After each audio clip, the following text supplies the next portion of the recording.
Well, hello peeps, we're continuing the series on how to get your elite transmog by reaching 1800. This time we got the Fury Warrior, while we happily expect the buffs coming next reset. But for those who have watched my 0 to 1800s before, I do have something to say, and that is... Sorry. We're sorry.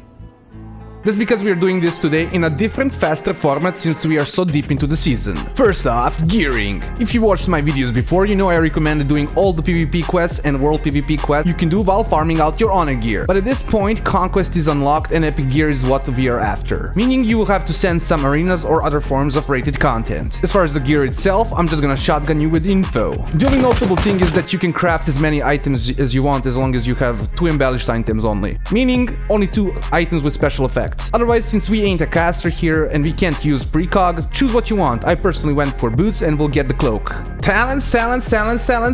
With Fury it's quite cookie cutter, especially in the build that we're running here. On the right side there's basically no movements, nothing to really move, no point to move around. It's almost completely optimized. So basically very simple, very easy. On the left side there is a little bit of things you can move around, right? You can use this if you're playing versus some mage compositions, etc., right? The casters, this is of course if you're just gonna be cleaving.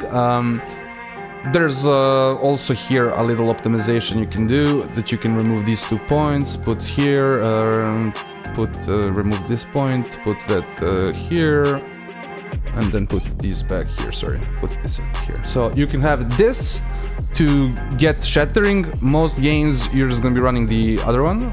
Yeah, you're just gonna be running something like this. I feel like this is pretty standard and pretty, how would you say, good to just use all the time, right? When it comes to PvP talents, this is really where we have some choices. This is the triple, how would I say, cookie cutter of greedy picks that you can take. Slaughterhouse, mandatory, nothing really there to say. Warbringer, really good damage, it hits any AoE. It's just kind of a boost to your damage that you can have on a charge. So many times it will get you like the target into kill range and stuff, so really good DPS oriented talent.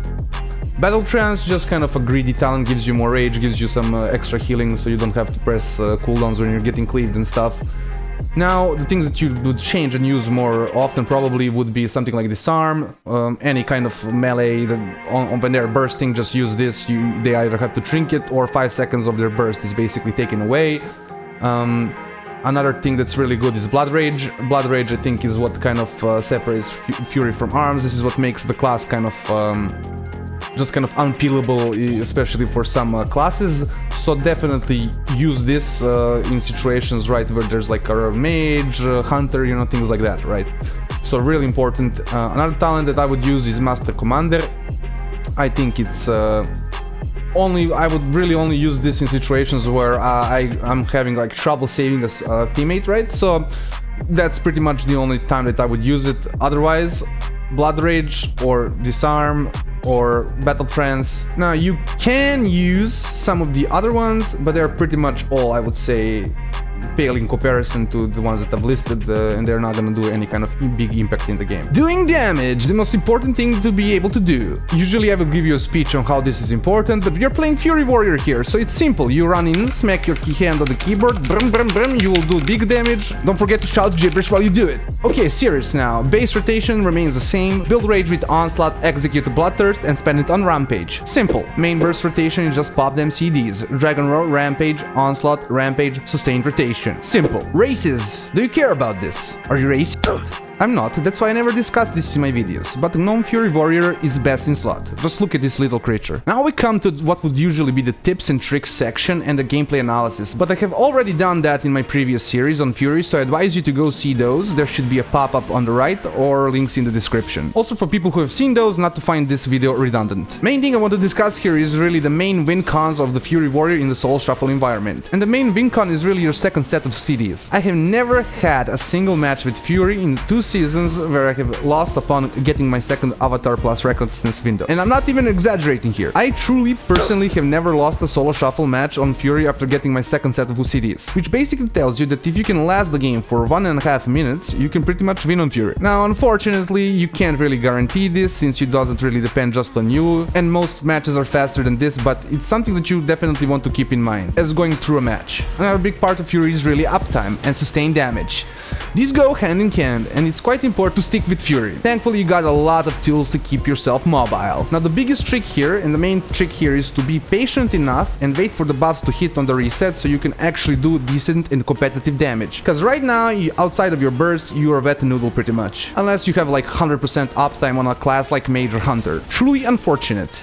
Now, I did lie to you a little bit, I must say. We're still gonna commentate the rest of this match. Here we're just gonna be focusing the Warlock. We have two kind of easy, squishy targets for me in the DK here. We're just gonna pumping.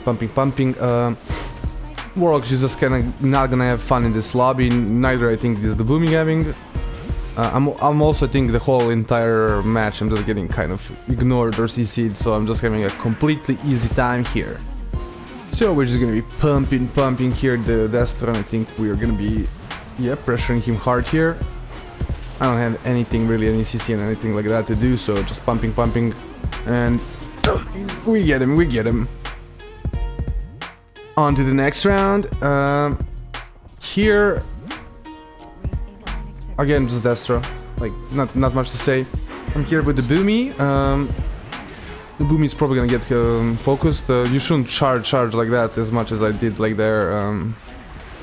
Unfortunate, actually, kind of an unfortunate situation because the DK can just pull you back, but these days DKs are running double grip, so be careful of that. And unfortunately, my Boomy gets destroyed. On to the next round. Here, again, just probably gonna go for Destro, me and the DK. Not much to say. Pumping. I should be looking to do some kind of like CCing here, especially since the healer is like stacked up, so I should be looking for a fear after the disorient.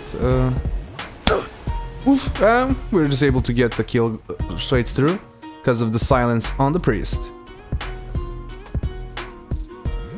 Here, gonna go for Boomy, since I'm with the Destro. I jumped kind of to try and pressure the DK for some reason. I'm not sure what I'm doing here. Maybe we made a plan to burst the DK previously, otherwise there's no reason I should be just going Boomy. Especially when my Warlock is like kind of sitting like this in the open. Not even like behind a pillar or anything like that. Yeah, I saved up my burst, use my burst now on the Boomy. Use my defensives as well, so I can just follow behind the pillar. Just pumping, trinket the... what's it called? Precog. I reflect the Cyclone then, but the Cyclone, because he has precog, it just yeah, nullifies it, so... It's kind of just mega annoying about precog. It's one of your...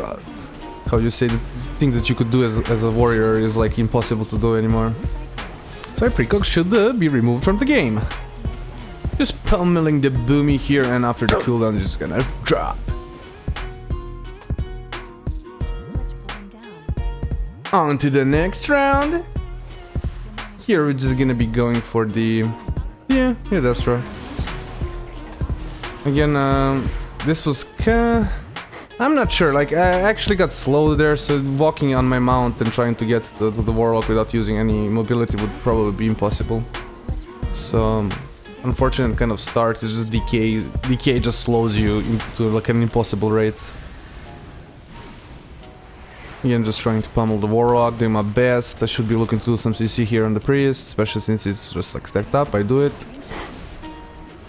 Thankfully. Just pummeling.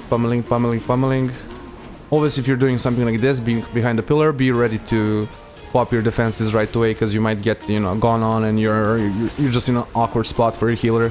So you should be defensively ready always when you're doing some kind of, you know, crazy shenanigans like this as a melee player.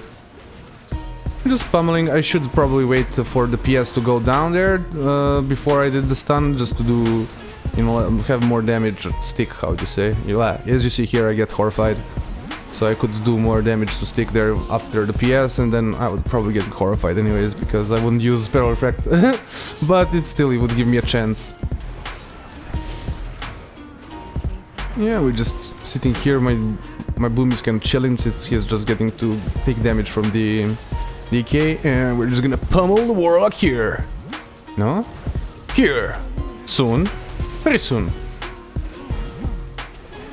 Well, peeps, that's what I got for you today here. Expect part 2 to be more like my usual Soul Shuffle analysis, where we will go over the Fury when the buff hits. If you're interested in more in-depth videos on Fury, I advise you again to watch my older 0 to 1800 series videos. I do hope you've enjoyed this one. Like, comment, subscribe, all those things that YouTubers want you to do, and have a nice day!